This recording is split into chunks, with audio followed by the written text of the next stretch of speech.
सुमेरु ऊपर का फूल पर माला एक है, इस प्रकार से हम देखते हुए अगर पद बंधन करेंगे तो जीवन में सभी विघ्न दूर हो जाएंगे। हमारे जीवन में जो भी विघ्न आ रहे हैं, कहें क्या प्रारब्ध की प्रतिकूलता से विघ्न आएंगे ही नहीं, ऐसा तो संभव नहीं।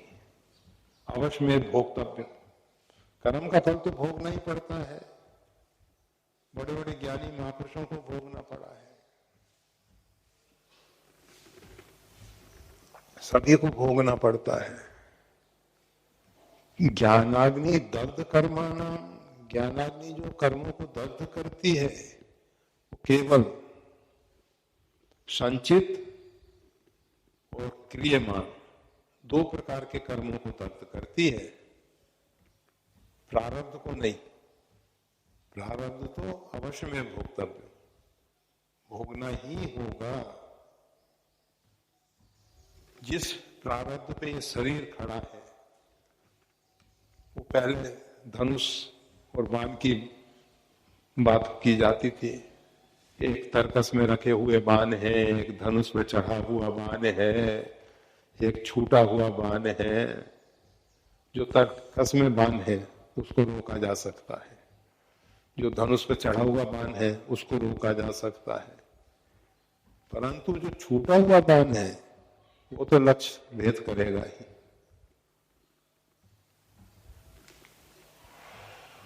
तो प्रारब्ध जो है छूटा हुआ बाण है,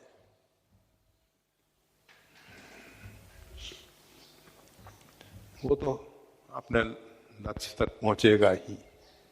और ये जो तर्कस के बाण संचित कर्म और ये जो क्रियमान धनुष पे चढ़ा हुआ बाण, इन दोनों को रोका जा सकता है। तो ज्ञानाग्नि केवल दो प्रकार के कर्मों को दग्ध करती है, क्रियमान और संचित, ये दोनों दग्ध हो जाएंगे। प्रारब्ध भोगना पड़ता है। प्रारब्ध में प्रतिकूल, जैसे हमारे दुष्कर्म है, पूर्व के हमारे दुष्कर्म है, उसका फल तो हमको भोगना ही पड़ेगा, परंतु उन फलों को भोगते हुए भी अंदर से हम आह्लादित होंगे। उसमें हमको परमात्मा का मंगलमय विधान दिखाई देगा। उसमें हमको ऐसा नहीं लगेगा कि ऐसा भगवान क्यों कर रहे हैं हमारे साथ। भक्त संत प्रारब्ध को भोगते हुए भी भगवान की लीला देखते हैं, भगवान का हाथ देखते हैं, इसमें भगवान की इच्छा है। साधु कहेंगे राम इच्छा से हो रहा है। वो एक साधु को बदमाशों ने पकड़ के बहुत पीटा, उसके पास जो कुछ था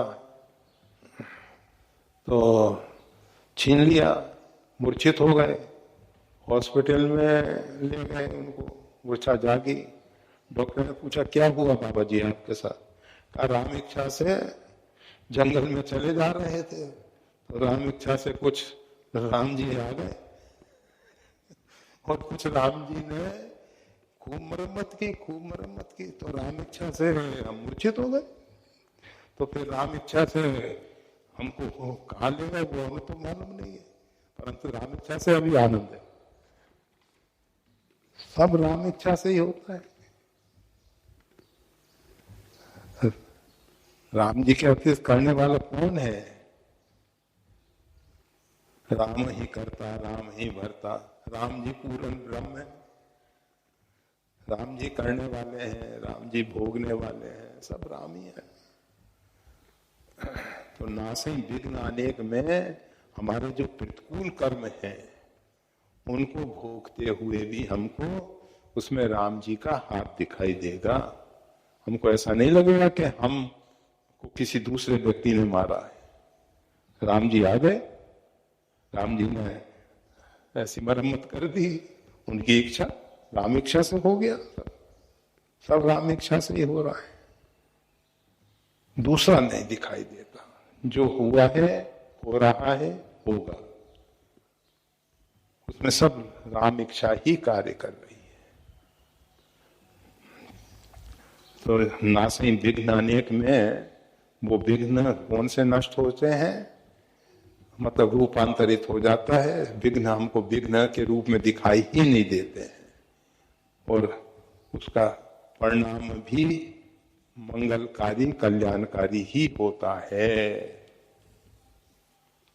ये सुनिश्चित है। देखने के लिए धन्यवाद। श्री गुरुदेव की वाणी का और ज्यादा लाभ लेने के लिए कृपया हमारे चैनल को लाइक और सब्सक्राइब करना ना भूलें।